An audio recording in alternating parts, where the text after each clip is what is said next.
అందరికీ నమస్కారం అండి. ఈరోజు మనం శారదా ప్రసాద్ గారు రచించిన నాకు వరకట్నం కావాలి అనే ఓ చక్కటి కథను విందాం. ఇక కథలోకి వెళ్దాం. ఇక్కడ కిరణ్ అంటే అడుగుతూ ఆర్దోక్తిలో ఆగిపోయాడు ఆయన. నేనే, లోపలికి రండి. ప్రతి అక్షరంలోనూ వినయం వినమ్రత పొర్లిపోయేలా నింపి పలికాను. వచ్చిన పెద్ద మనుషులిద్దరూ హుందాగా లోపలికొచ్చి కూర్చున్నారు. టేబుల్ ఫ్యాన్ ఆన్ చేసి వాళ్ళ ఎదురుగా వెళ్లి కూర్చున్నాను. అడ్రస్ని బట్టి మీ రూమ్ పట్టుకోవడం కొంచెం కష్టమే. పడ్డ శ్రమనంతా మాటల్లోంచి కళ్ళల్లోంచి కుమ్మరించాడొక ఆయన కళ్ళజోడు తీసి పట్టుకుంటూ. ఆటోలో వస్తే ఈజీగా వచ్చేయచ్చు. దేవీ టాకీస్ ఎదురుగా ఉన్న రోడ్డంటే అందరికీ బాగా తెలిసిందే సమాధానం అంటూ చెప్పాలని అన్నాను. అదేలేండి, అలానే అడిగి తెలుసుకున్నాం. మీ నాన్నగారు అలానే ఇచ్చారు మీ అడ్రస్. మీకు ఉత్తరం రాస్తానన్నారే అన్నాడు రెండో పెద్ద మనిషి. రాశారండి. జగపతిరావు గారు ఆయన అన్నగారు కలిసి వస్తారని. ఆ ఇద్దరిలో ఎవరో తెలియక ఇద్దరిని మార్చి మార్చి చూస్తూ అన్నాను. నేనే జగపతిరావుని. ఈయన మా అన్నయ్య ప్రభాకరం. పరిచయం వాక్యాలు పలకాలని ఇప్పటికి తోచిందాయనకి. నమస్కార బాణం వేసే సమయం మించిపోయినందుకు ఆ బాణం నా దగ్గరే మిగిలిపోయింది. నా ఇమేజ్ ఆయనలో ఎలాంటి ఇంప్రెషన్ కలిగిస్తుందనో ఎక్స్రే కళ్లతో చూడసాగాను ఆయన కదలికల్ని. ఎందుకంటే తన కుమార్తె సీతాదేవికి వర నిర్ణయం చేయడానికి బయలుదేరిన జనక మహారాజు ఆయనే. ఫ్యానుగాలికి చెమటలారి కాస్త ఒళ్ళు చల్లబడినట్టుంది. ఇక మొదలెడదామా అన్నట్టు ఒకరినొకరు చూసుకుని హఠాత్తుగా నా వైపు తిరిగారిద్దరు. మీరు జాబ్ చేస్తున్నది స్టేట్ గవర్నమెంటా, క్వాజీ గవర్నమెంటా? ప్రభాకరం గారి ప్రశ్న దూసుకొచ్చింది. ప్యూర్లీ స్టేట్ గవర్నమెంట్ జాబ్నే. గవర్నమెంట్ ఎంప్లాయీస్ కున్న వెయిట్ తెలిసి రవ్వంత గర్వం జోడించి చెప్పాను. సీనియర్ స్టెనోగ్రాఫరా మీరు? జనక మహారాజు గారి ధర్మ సందేహం. అవునన్నాను. సీనియర్ అసిస్టెంట్ స్కేలు మీది ఒకటేనా? ప్రశ్నల పరంపర మొదలైంది. అలవెన్సెస్ తో కలిపి కొంచెం ఎక్కువే అవుతుంది. తరువాతి ప్రమోషన్స్ ఎలా ఉంటాయి? జగపతిరావు గారు అడిగిన ప్రశ్నలో వాళ్ళమ్మాయి భావజీవితపు సుఖశాంతుల గురించి ఆతృత స్పష్టంగా కనపడింది. సెక్షన్ హెడ్స్ కి, హయ్యర్ అథారిటీస్ కి పిఏగా వెళ్లొచ్చు. పెద్ద పొజిషన్లో ఉన్న అల్లుడి గురించి పంచరంగులు కలకనమని అమ్మాయి తండ్రికి బోలెడు స్టఫ్ ఇచ్చాను. మరి బదిలీలు ఎలా ఉంటాయి? ఆల్మోస్ట్ మనం అడిగే వరకు కదపరు. ట్రాన్స్ఫర్లైనా విత్ ఇన్ ది స్టేట్ ఉంటాయి. దేశం ఉత్తర ధ్రువానికో దక్షిణ ధ్రువానికో వాళ్ళ అమ్మాయిని లాక్కుపోతానేమోనన్న ఆయన అనుమానం తీరేలా చెప్పాను. ఎన్నాళ్ళైంది మీరు ఉద్యోగంలో చేరి? ప్రభాకరం గారు అడిగారు. 2 years దాటింది. టెంపరరీ కాదన్నారే మీ వాళ్ళు? అవునండి, నెల క్రితమే పర్మనెంట్ అయింది. మరో మెరుపు మెరిపించాను. ఇద్దరి బుర్రలు ఒకేసారి ఖాళీ అయ్యాయి కాబోలు కుర్చీలో వెనక్కి జారబడి కూర్చున్నారిద్దరు. స్నల జల్లు తగ్గిందనిపించాక జస్ట్ మినిట్ అంటూ లేచి ఆ ఇద్దరి కోసం 30 రూపాయలు ఖర్చు పెట్టి తెచ్చిన కేకులు, బిస్కెట్లు ప్లేట్లో సర్ది వాళ్ల ముందు పెట్టాను. శ్రమ తీసుకున్నారు మా గురించి. హుమాటం జగపతి గారి కళ్లల్లో మెరిసి మాయమైంది. మీరు తీసుకోండి, ప్రభాకరం గారు అన్నారు. మీరు ముందు తీసుకోండి. పండువెన్నెల కళ్ల నిండా కాసేస్తున్న జగపతిరావు గారిని ఓరకంట చూస్తూ అన్నాను. నా అడ్రస్ కోసం టిఫిన్లు కూడా తినడం మానేసి తిరిగారో ఏమో. నన్నింకేం మాట్లాడించకుండా ఒకరినొకరు చూసుకోవడం కూడా మానేసి ప్లేట్లు ఖాళీ చేసేశారు. మెగాకోక్ ఓపెన్ చేసి గ్లాసులో పోసి ఇచ్చాను. జగపతిరావు గారు మరోసారి సిగ్గుతో ముడుచుకుపోయి తిరిగి మామూలుగా సాగిపోయి డ్రింక్ తాగేశారు. అమ్మాయి బిఏ చదువుతూ మానేసింది. కొద్దిపాటి మౌనం అనంతరం హఠాత్తుగా అన్నారు ప్రభాకరం గారు. ఇక వధువు వన్నెచిన్నెల వర్ణనల జల్లు మొదలైందనిపించింది నాకు. పెళ్లి చేసేద్దామని నేనే చదువు మానిపించేశాను. నా కళ్లల్లోని ప్రశ్నార్థకాలు చూసి జగపతిరావు గారు నా అనుమానం తీర్చేశారు. పూర్ ఇండియన్ ఫాదర్స్ అంటూ లోపలే గొనుక్కున్నాను. మీ రంగులోనే ఉంటుంది అమ్మాయి కూడా. వంటవార్పు అంతా బాగానే వచ్చు. కాలేజీ చదువు చదివినా వినయానికి అనుకోకు ఏమాత్రం లోటు లేదు. సన్నగా ఉంటుంది. అమ్మాయి రూపురేఖలు, గుణగణాలు కళ్లకు కట్టించేస్తున్నారు ఇద్దరు. ఈ రోజుల్లో కాలేజీ అమ్మాయిలను చూస్తున్నారుగా, తిండి తినరు, నాజూకు భోజనాలే. సంజాయిషితో పాటు నచ్చజెప్పే తీరు కూడా ధ్వనించింది జగపతిరావు గారి మాటల్లో. ఇద్దరూ నవ్వారు. నేను నవ్వాను. అమ్మాయి హేటంతరా జగం అంటూ తిరిగి అడిగారాయన. 5'1" ఆయన జవాబు. కొంచెం ఎత్తరే, మీ భుజాల వరకు ఉంటుంది. మాటల్లోనే అమ్మాయిని నా పక్కన నిలబెట్టి చూసేస్తున్నారు. సీత ఫోటో ఇచ్చాం, మీరు చూసే ఉంటారు. నా ఇష్టాయిష్టాలను ఒక్క ముక్కలో తేల్చి చెప్పామన్నట్టుంది ఆ మాటల్లోని ప్రశ్నార్థకం. చూశానండి. కావాలనే ఆ తర్వాత మాటలను బయటకు చెప్పకుండా మింగేశాను. ఆ సస్పెన్స్ ఇద్దరినీ గుటకలు మింగించింది. నా కళ్ల ముందు 2 జడల ఆ అమ్మాయి ఫోటో మెదిలింది ఒక్కసారి. పువ్వుల చీర, తెల్లటి జాకెట్టు, ఒంటిపేట గొలుసు, కళ్ల నిండా కాటుక, జారే నీటి చుక్కల బొట్టు, చెవులకు బుట్టల జూకాలు. కెమెరాను చూసి నవ్వటం కూడా మర్చిపోయి కళ్ళు పెద్దవి చేసేసిన ఆ అమాయకత అన్నీ ఒక్కమారు గుర్తొచ్చాయి. నచ్చిందని మెచ్చుకోలుగా అందామనుకున్నాను. కాని ముందుగా దండ వేయించుకోవలసింది నేనని గుర్తొచ్చి బెట్టు చూపించవలసి వచ్చింది. అయినా అదేదో పరీక్షలకని తీయించిన ఫోటోలేండి. ఇప్పుడు మరికొంచెం ఒళ్ళు చేసింది అమ్మాయి. తనకు తోచిన ఒక ప్లస్ పాయింట్ అడ్డు వేశారు జగపతిరావు గారు. అది వాళ్ళ అమ్మ పోలికరా. రాన్రాను ఆ విగ్రహం ఎలానూ వచ్చేస్తుంది. 2 పిట్టలకు తగిలేలా ఒకే రాయి విసిరారు ప్రభాకరం గారు. అదే మాట నాతోనూ చెప్పినట్లుంది. వాళ్ళమ్మ విగ్రహం నేనింకా చూడలేదు కాబట్టి నా ఊహాలోకంలోని స్క్రీన్ మీద ఏ బొమ్మ కనబడకుండా ఖాళీగా ఉండిపోయింది. వచ్చే వారంలో ఓ రోజు మీరు ఆఫీస్కి లీవ్ పెట్టాల్సి ఉంటుంది. ఆ అమ్మాయిని చూడటానికి రావాలి మీరు. డేటు ఖరారు చేసుకుని మీ నాన్నగారికి మీకు తెలియబరుస్తాము. ప్రభాకరం గారే మళ్ళీ అన్నారు. అలాగే అన్నాను నేను. ఇక వెళ్దాం మరి. బండికి టైం అవుతోంది. జగపతిరావు గారు మాటలతో ఇద్దరూ లేచి నించున్నారు. వాళ్ళిద్దరినీ వీధి చివరి వరకు సాగనంపి తిరిగొచ్చాను. తలుపులు గెడపెట్టి సూట్ కేసులోంచి సీత ఫోటో తీసుకుని పట్టు కూర్చున్నాను. చూస్తున్న కొద్దీ ఆ ఫోటోలని సీత పెదాలు కదులుతున్నట్టు, నవ్వుతున్నట్టు, కనురెప్పలు మూసి తెరుస్తున్నట్టు అనిపించి నాకు తెలియకుండానే టైం గడిచిపోయింది. ఆ తరువాతి వారంలో సెలవు పెట్టడం, సీతను చూడటం జరిగింది. ఆ రోజు మా ఇద్దరి మనసుల్లో పువ్వులు వానలు జల్లులు కురిశాయి. మెరిసే కళ్లతో ఇద్దరం చూసుకున్నాం. ఆ తర్వాత జరిగే ఘట్టాలు ఆందోళనకరంగా, ఇబ్బందికరంగా ఉంటాయి అందరి విషయంలో. పెళ్లి కుమారుణ్ణి అటు, వరకట్నాన్ని ఇటు త్రాసులో వేసే ఘట్టమది. మగపిల్లివారి అబ్బాయికి ఉన్న ప్లస్ పాయింట్లు ఒక్కొక్కటి బయట పెడుతూ, రాగాలు తీస్తూ, అటుపక్క పళ్లెంలో బరువులు వేస్తూ త్రాసును అటు ఎగలాగుతుంటే, ఇటు ఆడపిల్లివారు తమ శక్తి మేరకు, ఒక్కోసారి శక్తి మీరు కూడా ధనకనక వస్తు వాహనాలను ఇటు ప్రక్క పల్లెంలో వేసి తిరిగి త్రాసును ఇటు దిగలాగుతుంటారు. అలా ఆ త్రాసు తాలూకా ముళ్ళు ఒకసారి అటు, మరోసారి ఇటు ఊగుతూ, వగలుపోతూ, వయ్యారలుపోతూ, సంబంధం కుదిరినట్టు, చెదిరినట్టు సంజ్ఞలు చేస్తూ సంకేతాలిస్తూ ఉంటుంది. ఇక కట్నకానుకలు అవి మాట్లాడుకుంటే జగపతిరావు గారు అన్నారు. కాని ఈ విషయంలో నేను కృతనిశ్చయుణ్ణి. వరకట్నం వద్దంటూ భీషణ ప్రతిజ్ఞ చేసి ఉన్నవాడ్ను. ఆ విషయం గుర్తొచ్చి మా నాన్నగారు నుదురు 130 ముడతలు వేసి నా వైపు ఒకసారి చూశారు బాధగా. నేను మాత్రం సభా మర్యాదను పాటిస్తూ చిరునవ్వుతో ఉండిపోయాను. ఆయన అటువైపు తిరుగుతూ సభ్యతా సంస్కారాలు కృత్రిమంగా పులుముకున్న తన ముఖాన్ని వీలైనంత నవ్వులమయం చేసుకుని, మా వాడు వరకట్నానికి సంపూర్ణ వ్యతిరేకి. నా కన్న కొడుకును నా నోటితో పొగడుకోవడం బాగుండదు కాని వాడికున్న సంస్కారం ఎంతో ఉన్నతం, యువతరానికి ఆదర్శం అన్నారు టోన్ మాడ్యులేషన్ విపరీతంగా మార్చేస్తూ. అప్పుడా గదిలో 6-7 ఫ్లాష్ బల్బులు వెలుగాయి చకచక. జర్నలిస్టులు ఎప్పుడొచ్చారా అని తలెత్తి చూశాను.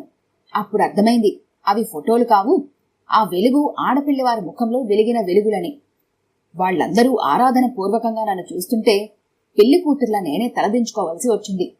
ఇక ఆపై జరిగిన కోలాహలంలో ఆడపిల్లివారి అందరి గొంతులు వినిపించాయి, చెవులు చిల్లులు పడేంత హైపిచ్లో. తలొకళ్ళు తలకు జోకు వేశారు ఆనందంలో. అందరితోనూ కలిసి మా నాన్నగారు నవ్వుతున్నారు, మాట్లాడుతున్నారు. కాని నా ఒక్కడికి ఆయన గొంతు నూతిలోంచి వస్తున్నట్లుగా వినపడింది ఆ రోజు. ఇది గడిచిన వారం రోజుల తర్వాత ప్రతిరోజు పోస్ట్ మ్యాన్ కి మా ఆఫీస్ మొత్తం జనాభాలో నేనొక్కడనే హృదయపూర్వక స్వాగతం పలికేవాణ్ణి. అతను ఉత్తరాల కట్టల కోసం సంచిలో చెయ్యి పెడుతుంటే చేతిలో ఇమిడిపోయే చిన్న బొమ్మ సైజు సజీవ సీతను నా చేతికి తీసిస్తాడన్నట్లు ఉండేది నాకు.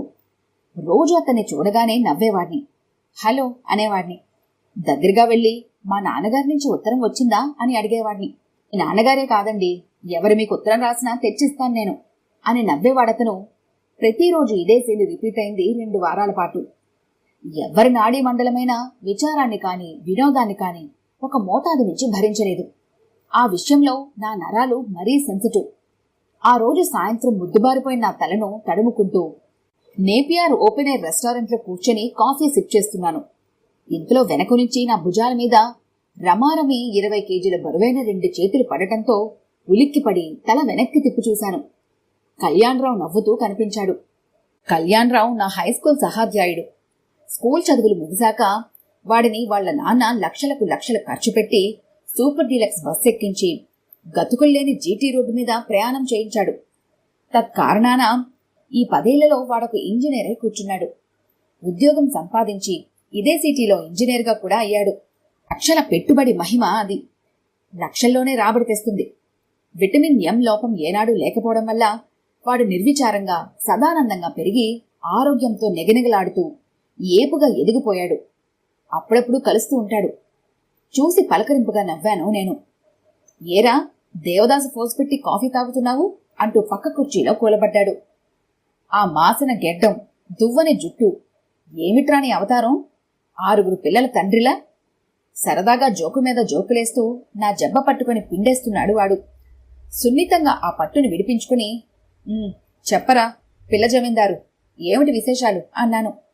అసలు నీకో విషయం చెప్పడానికే నిన్ను పట్టుకోవడానికి 4 రోజుల నుండి తిరుగుతున్నాను. నువ్వు దొరకలేదు. కాని ఆ విశేషం నువ్వే చెప్పేస్తున్నావు నాకంటే ముందు. నేనా? అవునరా, పిల్ల జమీందారు అన్నావుగా. ఇంకొక 4 రోజుల్లో ఈ జమీందారు పక్కన ఓ పిల్ల రాబోతుందిరా. కళ్ళెగరేస్తూ బుగ్గలు పొంగిపోయేలా నవ్వేస్తూ అన్నాడు వాడు. ఒక్క క్షణంలోని నాలోని స్తబ్దతంతా ఎగిరిపోయింది. వాడికి పెళ్ళని వినగానే ఎక్కడలేని ఆనందం కలిగింది నాకు. హార్టీ కంగ్రాచులేషన్స్ రా. హ్యాండ్ షేక్ ఇస్తూ అభినందించాను వాడిని. ఏ ఊరు అమ్మాయిరా? ఊరు పేరు చెప్పాడు వాడు. నాకు అదే ఊరి నుంచి సంబంధం వచ్చిందని చెప్పాలని నోటి చివరి వరకు వచ్చింది. కానీ నా సిక్స్త్ సెన్స్ నాకేదో వార్నింగ్ ఇవ్వడంతో నాలో అనుమాన బీజం నాటుకుని గొంతు పట్టేసింది. పేరు? సీత. ఎలా ఉంది పేరు? సీతా కళ్యాణ్ అంటే ఎలా ఉందిరా? సినిమా పేర్లా లేదు? గమ్మత్తుగా నవ్వుతూ అన్నాడు వాడు. నన్ను వాటేసుకుంటున్నాడు, వదులుతున్నాడు, ఇంచుమించుగా గాలిలో తేలిపోతున్నాడు. బావుంటుంది. నా మాట నాకే వినబడలేదు.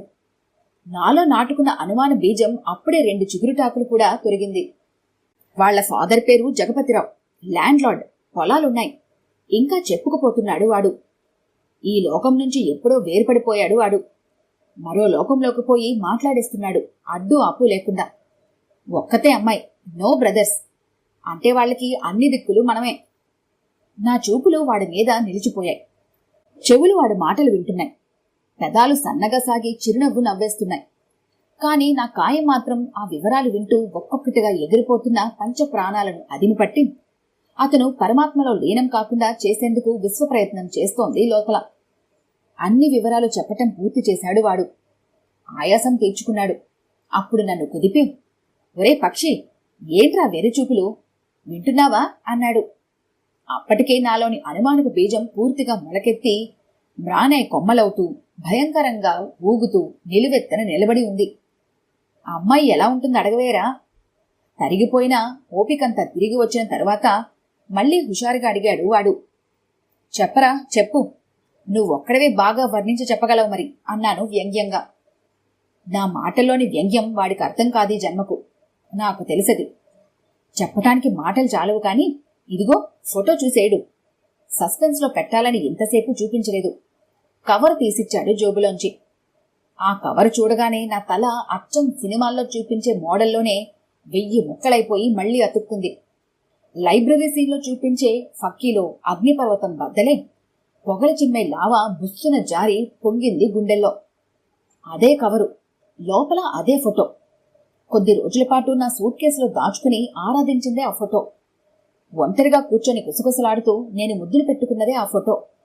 పువ్వుల చీర, తెల్లటి జాకెట్టు, ఒంటిపేట గొలుసు, కళ్ల నిండా కాటుక, జారే నీటి చుక్కల బొట్టు, చెవులకు బుట్టల జూకాలు, కెమెరాను చూసి నవ్వటం మర్చిపోయి కళ్ళు పెద్దవి చేసేసిన అమాయకత. వాడన్నట్లే నిజంగానే ఏడవాలనిపించింది ఆ ఫోటోను చూసి. మోసం, దగ, కుట్ర, అన్యాయం, అధర్మం. అదృశ్యంగా ఎవరో ఎందరో రిథమిక్గా అరుస్తున్నారు నా చుట్టూ చేరి. నా చెవులు బద్దలయ్యేలా. ఇక చాలేరా, దిష్టి తగులుతుంది మా ఆవిడకు. చటుక్కున లాక్కున్నాడు వాడు నా చేతిలోని ఫోటోని. జనక మహారాజును కింద పడేసి పీకను 2 చేతులతోనూ చుట్టి నలిపేస్తున్నాను నా ఊహల్లో.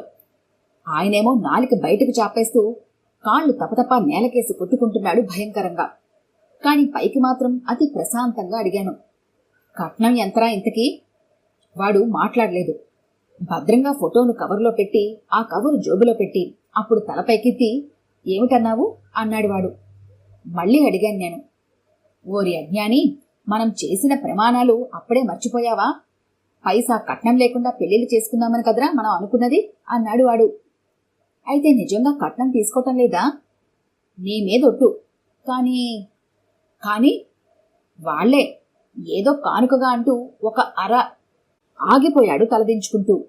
అరా అరా అంటే? అదేరా 1,00,000. అంటే కట్నం వద్దన్నావు కాని కానుకలు పుచ్చుకుంటున్నావు అన్నమాట. ఛ, నేను అడగలేదురా, నాకిష్టం లేదు. కాని మీ నాన్నగారు అడిగారంటావు. అవునరా, ఇక తీసుకోక తప్పలేదు. అయినా వాళ్ళు కూడా వాళ్ళ అమ్మాయి డబ్బుకు లోటు లేకుండా సుఖపడుతుందనేగా ఇస్తున్నారు. వాడంటున్న మాట విన్నాక నా ప్రమేయం లేకుండానే నా మనసు ఆ చివరి మాటను 3 సార్లు రిపీట్ చేసింది. నా ఆలోచనలు కొత్తదారి పట్టడంతో కొన్ని క్షణాలు మౌనంగా ఉండిపోయాను నేను. ఆపై అన్ని పొడిపొడిగా మాట్లాడుకుని లేచాము. బరువెక్కిన గుండెతో రూమ్ చేరి తలుపు తీసేసరికి ఎదురుగా కనపడింది నాన్నగారు రాసిన కవరు. ఆతృతగా తీసి చదివాను. కన్నా, ఇప్పటికీ ఇలానే సంబోధిస్తూ రాస్తారు మా నాన్నగారు. కుశలాలు రాయటం పూర్తయ్యాక మా నాన్నగారు రాసిన మాటలు అక్షరాల లక్షలై తోచాయి నాకు. ఆదర్శం ఆదర్శం అంటూ కట్నం వద్దని మారం చేస్తావు నువ్వు. కానీ లోకంలో ఎంతటి స్వార్థం పేరుకుపోయి ఉన్నదో. ఆ స్వార్థం ఎన్ని రూపాల్లో మన కళ్ల ముందు సాక్షాత్కరిస్తుందో నీకున్నపాటి జీవితానుభవంలో నువ్వు ఊహించుకోలేవు. వరకట్నం పేరుతో అమ్మాయి తల్లిదండ్రులను పీడించే స్వార్థపరులుగా మగపిల్లి వారిపై ముద్రవేసి గుర్తించింది లోకం. దుమ్మెత్తిపోస్తుంది లోకం. తమ స్వార్థం చూసుకుని ఎక్కువ కట్నం ఇచ్చేవారి పిల్లల్నే చేసుకుంటారని, ఆ ఎక్కువ ధర దొరికే వరకు సంబంధాలు ఒకదాని వెంట మరొకటి చూస్తూ ఎందరో ఆడపిల్లలు ఉసురు పోసుకుంటామని నిందిస్తుంది. స్వార్థం ఎవరికి లేదురా కన్నా? నీకెదురైన ఈ అనుభవమే ఒక్కసారి పరిశీలించు. కట్నం వద్దని, నీకు అమ్మాయి అన్ని విధాలా నచ్చటమే ముఖ్యమని ఒక సదుద్దేశంతోనే నువ్వు ఆ అమ్మాయిని చూశావు, నచ్చిందన్నావు, పెళ్లి చేసుకుంటానని ముందుకొచ్చావు. కాని సరిగ్గా నీ ఆదర్శాలతోనే ఇంజనీర్ ఉద్యోగం చేసే మరొక అబ్బాయి కూడా ఇష్టపడ్డాడట వాళ్ళ అమ్మాయిని చేసుకునేందుకు. వాళ్ల కళ్ళెదురుగా మీ ఇద్దరూ నిలబడ్డారు ఒకే ఆదర్శంతో. ఆదాయాలలో వ్యత్యాసాలతో ఇప్పుడు వాళ్లకు అవకాశం దొరికింది. వాళ్ళకి స్వార్థం ఉంది. ఆ స్వార్థం అప్పుడు బయటపడింది. మీ ఇద్దరి సంపాదనలు, ఆస్తిపాస్తులు, స్థితిగతులు బేరీజు వేసి చూసుకున్నారు. మీ ఇద్దరి భవిష్యత్తును ఊహించి ఒకదానితో ఒకటి పోల్చి చూసుకున్నారు. మీ ఇద్దరిని విడివిడిగా నిలబెట్టి వాళ్ళ అమ్మాయిని ఒక్కొక్కరి పక్కన నిలబెట్టి చూసుకున్నారు. అన్ని విధాల మెరుగైన స్థితిలో ఉన్న ఆ ఇంజనీర్నే ఎంచుకున్నారు. నిన్ను పక్కకు తోసేశారు. అంతేకాదు, ఆ అబ్బాయికి ఇంత అని రేటు కట్టారని కూడా తెలిసింది. కట్నం వద్దన్నావుగా నువ్వు. మరి కట్నం ఆశించని నిన్ను వాళ్ళు ఎందుకు ఎంచుకోలేకపోయారు? ఆ అబ్బాయి తారసపడ్డాక వాళ్ళ దృష్టిలో నీకున్న తక్కువతనాలు వాళ్ల కళ్లకు స్పష్టంగా కనిపించాయి. మరిప్పుడేమైందో చూశావుగా. కట్నం వద్దంటూ ఆర్థికంగా ఒక ఉన్నతుడు, ఒక మధ్యముడు ఎదురుగా నిలబడితే ఆ ఉన్నతుడిని ఎన్నుకునే ఆడపిల్లి వారుకుండే స్వార్థం, వాళ్ల అమ్మాయి భవిష్యత్తు బంగారు బాటలో సాగాలనే స్వార్థం, అదే ఆ జంట బ్రతుకు హాయిగా సాగిపోవాలనే ఉద్దేశంతో కట్నం డబ్బు ఎక్కువ ఇచ్చేవాళ్లు అమ్మాయినే చేసుకుందామనుకునే మగపిల్లి వారికుండే స్వార్థం ఒకటి కావా? ఇరుపక్షాల వారిది స్వార్థమే అయినప్పుడు ఒకరి స్వార్థానికి సానుభూతి లభించడమేమిటి? మరొకరి స్వార్థాన్ని పట్ల విపరీతార్థాలేమిటి? ఇప్పుడు నీ విషయంలో జరిగింది ఒప్ప. నీకున్న అర్హతలకు సరిపడా నీకు ఇంత అనే ధర నిర్ణయించుకో. ఆ డబ్బు మీ ఇద్దరి అవసరాలకే కాని మూడో మనిషి కోసం కాదుగా. తప్పని అనుకోకు. ఆలోచించరా కన్నా, ఆలోచించు. నిరుత్సాహపడకు. ఎదుటివాడు నీ మీదకు విసిరే ఒక్కొక్క రాయిని నీ జీవిత పురోభివృద్ధికి పునాది రాయిగా మార్చుకోవాలి. అదే తెలివైనవాడు చేయాల్సిన పని. ఆ ఉత్తరంలోని మాటలే నా చెవిలో వేదంలా వినిపించాయి. ఎదుటివారి పక్షంలో తప్పు కానిది నా పక్షంలో మాత్రం తప్పని ఎందుకు అనుకోవాలి? వెంటనే నాన్నగారికి ఉత్తరం రాసి పోస్టు చేశాను. ఇన్నాళ్ళు నా పిచ్చి ఆదర్శాలతో మిమ్మల్ని కాదన్నాను, బాధ పెట్టాను. ఇక నిర్ణయించుకున్నాను నాన్న, నాకు వరకట్నం కావాలి అని. ఈ కథ కనుక మీకు నచ్చినట్లయితే లైక్ చేయండి, షేర్ చేయండి. మరిన్ని ఇంట్రెస్టింగ్ కథల కోసం మా ఛానల్ని తప్పకుండా సబ్స్క్రైబ్ చేసుకోండి.